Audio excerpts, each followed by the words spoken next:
Let's now look at how air, and therefore oxygen, is transported into our lungs.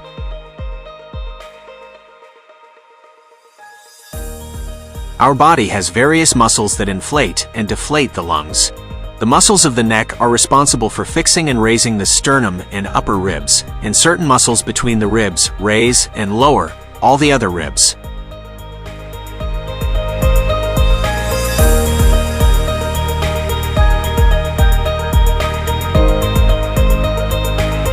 However, the most important muscle of respiration is not found in the neck or chest area, but near the abdomen. The thoracic diaphragm, or simply diaphragm, is responsible for most of the work of breathing. First, let's take a closer look at chest breathing through the neck and rib muscles. Due to their arrangement and the contraction of the rib muscles, the ribs rotate outward. This causes an increase in volume, particularly in the lower regions, that is, the caudal ribs.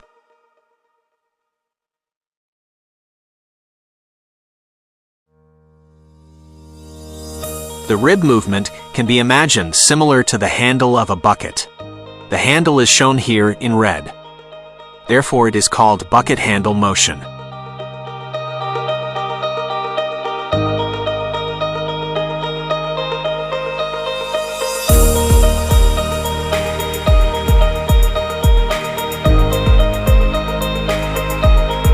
The increase in chest volume occurs not only laterally, but also sagittally. The sternum rotates as well, as seen here. This is called pump handle motion, because the movement of the sternum can be thought of as the motion of a pump handle. Thus, one can easily visualize the increase and decrease in volume of the lungs. When the lungs inflate, a negative pressure is created in the lungs and we breathe in. When the lungs deflate, positive pressure is created and air is forced out of our lungs. We breathe out.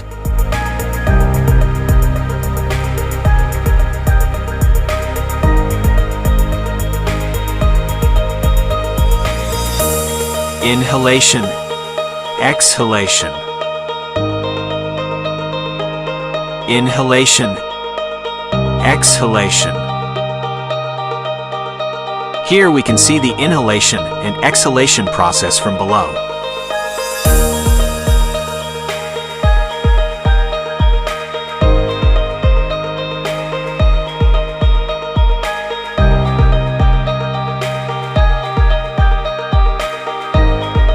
As noted earlier, in addition to chest breathing, we can use diaphragmatic breathing.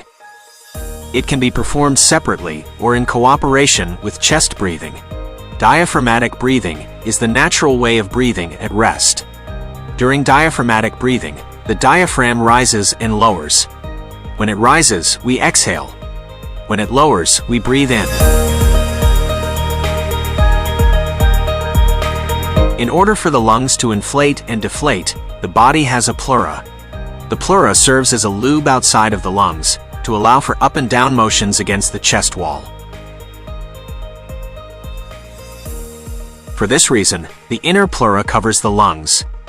The outer pleura lines the rib cage and diaphragm. This allows the inner pleura to shift against the outer pleura.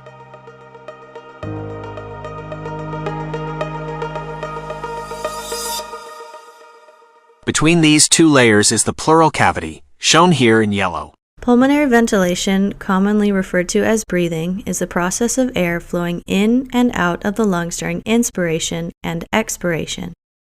The air movements are governed by the principles of gas laws. Basically, air flows from higher to lower pressure. Pressure within a cavity increases when its volume decreases, and vice versa. Volume of a given amount of gas increases with increased temperature. At rest, in between breaths, the pressure inside the lungs, or intrapulmonary pressure, equals the pressure outside of the body, or atmospheric pressure. When discussing respiratory pressures, this is generally referred to as a relative pressure of zero. This is because what matters is the difference between the two pressures, not their absolute values. Thus, a negative pressure is a pressure below atmospheric, while a positive pressure is above atmospheric. The lungs are covered in a double-layer membrane which forms a thin space surrounding the lungs called the pleural cavity. The pressure within the pleural cavity, or intrapleural pressure, is normally negative. This negative pressure acts like a suction to keep the lungs inflated. If this becomes zero, such as in the case of pneumothorax, when the chest wall is punctured and the pleural cavity has the same pressure as the outside air, the lung would collapse. Pulmonary ventilation is achieved by rhythmically changing the volume of the thoracic cavity. During inspiration, the diaphragm and the external intercostal muscles contract, expanding the thoracic cavity and the lungs. This increase in volume results in a decrease in pressure, causing outside air to flow in. Another factor that helps to inflate the lungs is the warming of the inhaled air. This effect is most notable on a cool day when the temperature outside is significantly lower. The inhaled air increases in volume as it warms up inside the body and inflates the lungs, further facilitating inhalation. While inspiration requires muscular contraction and hence energy expenditure, expiration during quiet breathing is a passive process. As the diaphragm returns to its original position and the muscles relax, thoracic and lung volumes decrease and pressures increase, pushing air out of the lungs. Quiet expiration relies therefore on the elasticity of the lungs and ribcage, their ability to spring back to the original dimensions. Conditions that reduce pulmonary elasticity, such as emphysema, can cause difficulty exhaling. Deep breathing requires more forceful contractions of the diaphragm, intercostal muscles, and involves additional muscles to produce larger changes in the thoracic volume. Deep expiration, unlike quiet expiration, is an active process. Another factor that affects ventilation is the resistance to airflow, which exists within the lung tissues and in the airways. Lung compliance refers to the ease with which the lungs expand. Healthy lungs normally have high compliance, low resistance, like a thin balloon, easy to inflate. Lung compliance is reduced when the lungs become stiff, in conditions that cause scarring of tissues or fibrosis. In this case, the lung turns into a thick balloon, harder to inflate. Diseases that narrow the airways, such as asthma, increase resistance, making it harder to breathe. The airways may also dilate or constrict in response to various factors.